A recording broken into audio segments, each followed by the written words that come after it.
මේ වීඩියෝ එක ක්ලික් කරා කියන්නේ ඔයාගේ හිතේ එක ප්‍රශ්නයක් තියෙනවා. ඒ තමයි රිලේෂන්ෂිප් එකක් බ්‍රේකප් වුණාට පස්සේ විශේෂයෙන් මේ කෙනා මට ගැලපෙන්නේ නැහැ කියලා හොඳටම දැනත් ඇයි මට තවදුරටත් ඒ කෙනාට මැසේජ් කරන්න කෝල් කරන්න හිතෙන්නේ කියලා. නැත්තම් එයාගේ පස්සෙන් ගිහිල්ලා ආදරේ කරන්න ආදරේ හිඟා කන්න හිතෙන්නේ කියලා. ඇත්තට මේක පිටින් බලන කෙනෙක්ට සරල වුණාට විඳින කෙනාට ගොඩාක් සංකීර්ණ ප්‍රශ්නයක්. අද අපි කතා කරමු ඇයි අපේ මොළය අපිට මෙහෙම කරන්න කියලා. මේකට ප්‍රධානතම හේතුවක් තමයි අපේ ඇඟ ඇතුලේ සිද්ධ වෙන රසායනික ක්‍රියාවලිය. අපේ ඇඟේ තියෙනවා ඔයා දන්නවා ඩොපමින් සහ සෙරටෝනින් කියලා හෝමෝන වර්ග දෙකක්. සරලවම කිව්වොත් අපිව සතුටින් ක්‍රියාශීලීව සහ මෝටිවේට් කරලා තියන්න මේ හෝමෝන සෑහෙන උදව් වෙනවා.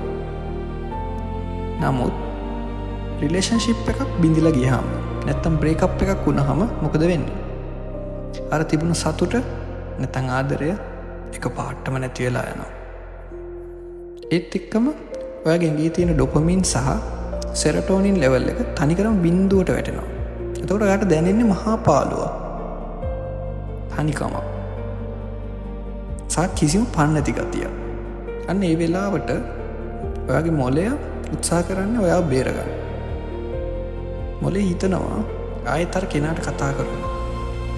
මැසේජ් එකක් දැම්මොත්. එතකොට අර අඩු වුණු සතුට ආයෙත් ලබා ගන්න පුළුවන් කියලා. අන්න ඒ නිසායි ඔයාගේ හිත ඔයාව බලෙන්ම වගේ කෙනාට තල්ලු කරන්නේ. ඒ විතරක් නෙවෙයි. බ්‍රේකප් එකක් වුණාම අපේ ඇඟේ කෝටිසෝල් කියලා ස්ට්‍රෙස් හෝමෝනේ. ඒ කියන්නේ ආතති හෝමෝනේ. එක පාටම ඉහළ යනවා. මේ හෝමෝනේ වැඩි වුණාම තමයි අපිට කන්න බොන්න කැමති වෙන්නේ. නිින්ද යන්නේ නැත්තේ. අපෝරි දෙන්න ගන්නෙ.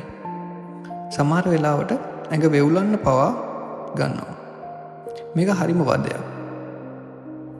ඉතින් අපේ මොළය මේ වදේ නිදහස් වෙන්න පොඩි හරි සහනයක් හොයන්න ක්‍රමයක් විදිහට තමයි අර ඔයාට ගැලපෙන්නේ පාර්ට්නර්ට ආයෙත් කෝල් කරන්න ඔයාව පොළඹවන්නේ. හැබැයි මතක තියාගන්න. ඔයාගේ මොළය මෙතනදී කරන්නේ తాවකාලිකව සහනයක් ගේන එක විතරයි.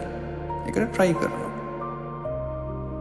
ඒ රැවටීමට අහු වෙලා ආයෙත් ඒ කෙනාට කෝල් කරලා ආදරේ හිඟා කෑවොත් අවසානයේ වාට උරුම වෙන්නේ සදාකාලික දුකක් සහ පසුතැවීමක් විතරයි. ඒ නිසා මේ වෙලාවේ කරන්න තියෙන හොඳම සහ එකම දේ තමයි හිතට කොච්චර අමාරු වුණත් කතා නොකර ඉන්න එක. ඔයා මේ වීඩියෝ එක බලන මොහොතේ බ්‍රේකප් එකක් නිසා කාමරයට වෙරලා අඬ ඔනට වඩා හිත ඕවර් තින්කින් කරනවා නම් කරුණා කරලා ඒක නවත්තන්න. කාමරෙන් එළියට එන්න. යාළුවෙක් එක්ක කතා කරන්න. එළියට යන්න. ජිම් එකකට යන්න. සින්දුවක් අහලා ඩාන්ස් කරන්න. නැත්තම් සබදාමත් එක්ක කාලය ගත කරන්න. ඔයාගේ ඇඟේ අඩු වෙලා තියෙන ඩොපමින් ලෙවල් එක ස්වාභාවිකව වැඩි කරගන්න ඔයාට පුළුවන් මේ දේවල් වලින්.